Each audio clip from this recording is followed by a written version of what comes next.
Well, for me, it's a 100% increase on my rates. My rates were 1,800 last year, and the forecast now for next year would be 2,015.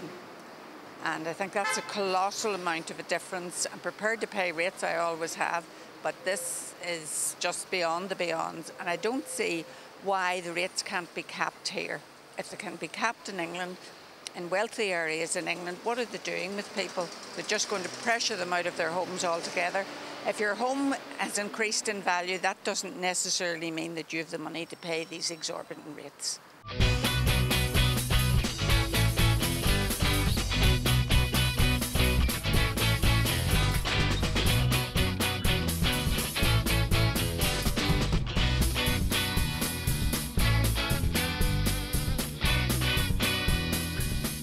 I'm definitely not going to be able to pay them.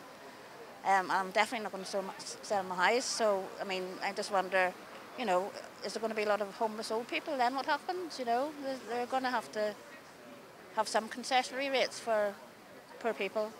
According to the information we've received so far, my rates are going up by 300%. And we feel that the only way to combat this increase is to get together with all the other people who are suffering in the same way and see if we can change the policy at the top.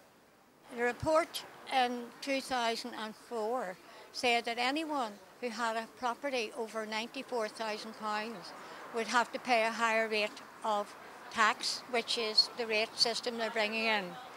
I disagree entirely with the Minister that it's a fair system. It's not a fair system. It's totally unfair and unacceptable to the people in Northern Ireland. And what we want is no taxation without representation.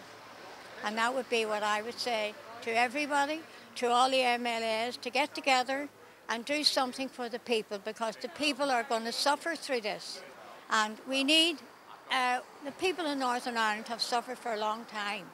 And really and truly, now when we're getting stability, it's going to be all sorted out where people will have to move out of their houses and move into rented accommodation. And instead of going forward 30 years, they're going back 30 years. The thing about it is, terrace houses, in which I live in one, is going to be, they've doubled the rates of it, which is about £300, now it's £600. Now I'm going to be paying the equivalent of like a semi-villa in Glengormley. I'm going to be paying the same as that, and also that you get people with detached houses, they're going to be paying up to £70 a week for rates. Now this scheme was throughout in England, Scotland and Wales, and now they've brought it, give it to us to see if we're stupid enough to take it, but we're not going to take it. And the thing about it is that people that own their own houses and on a low pension and maybe a small private pension, they're going to have to pay the full blast. It's all wrong. It's simply all wrong.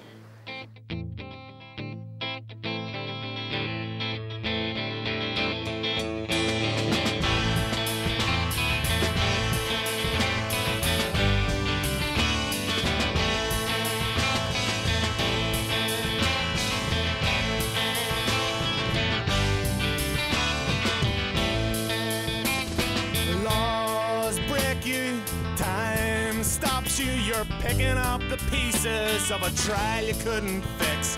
Your mind hits you, victory escapes you. You could have done it anyway, instead you go without. Don't be afraid, little star. Well, in terms of the rates relief package, it is not clear yet what it will be about.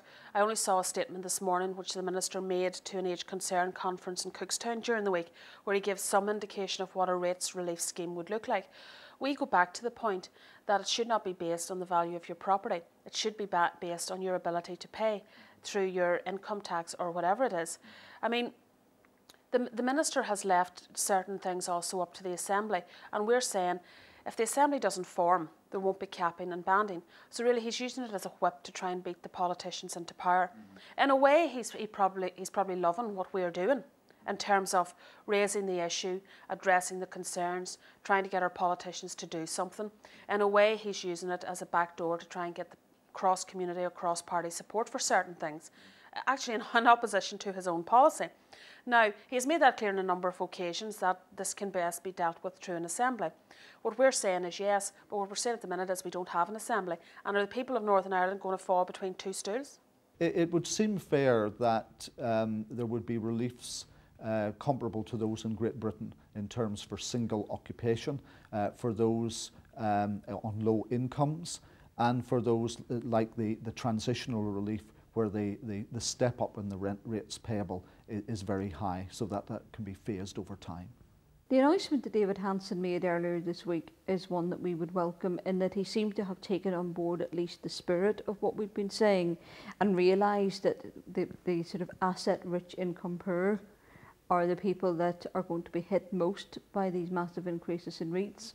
What we don't know is the technical details yet of how his proposals will work, exactly how much they will affect people who have, for example, a small state pension and an occupational pension, and who may now be, live in a house worth £500,000 and whose rates bill could now be in the region of £3,000 a year.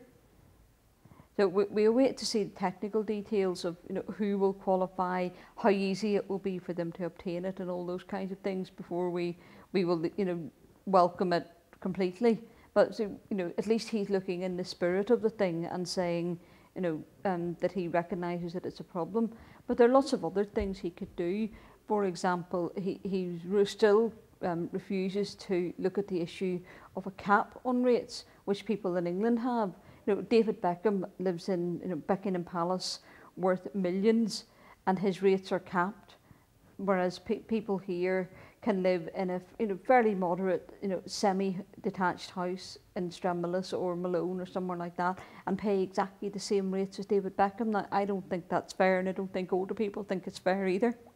It's quite handy if direct rule does some of the unpopular but necessary things, and then when the local politicians are elected, they won't have to face it.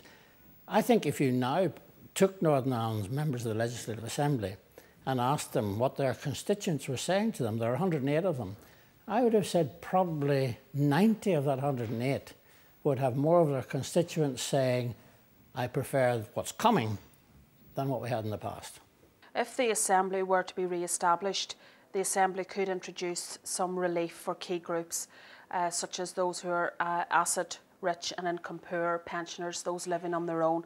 There is that enabling provision in the legislation. But of course, the Minister can introduce this in the legislation himself. He does not have to leave it up to the Assembly to do it. We have constantly said we are not getting into the debate around the Assembly and whether it should be up or running or not. We'll deal with who we have to deal with, and in this instance, it's the Direct Rule Minister.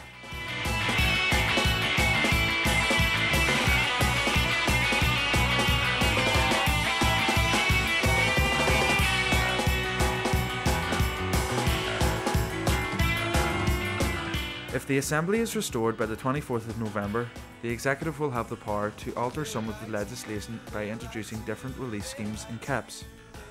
But should they get the chance to clean up a mess that they themselves made over 6 years ago?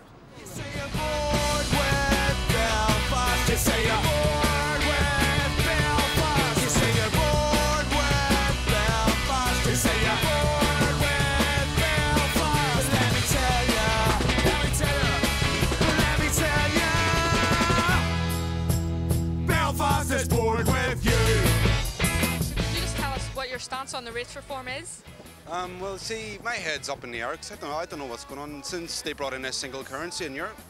I don't have a clue. I mean, I was wanting to go down south for a holiday. Apparently, I thought they're still dealing in a small currency, but since it's what is it, euros? And I wanted to go to Slovakia as well. I'm not sure about that. Could you tell me anything about that? Because I'm meant to be going next week actually, and I don't know if the post office can change my. And now the TV license as well. You can't get your TV license at the post office. What's all that about? Belfast is bored with you.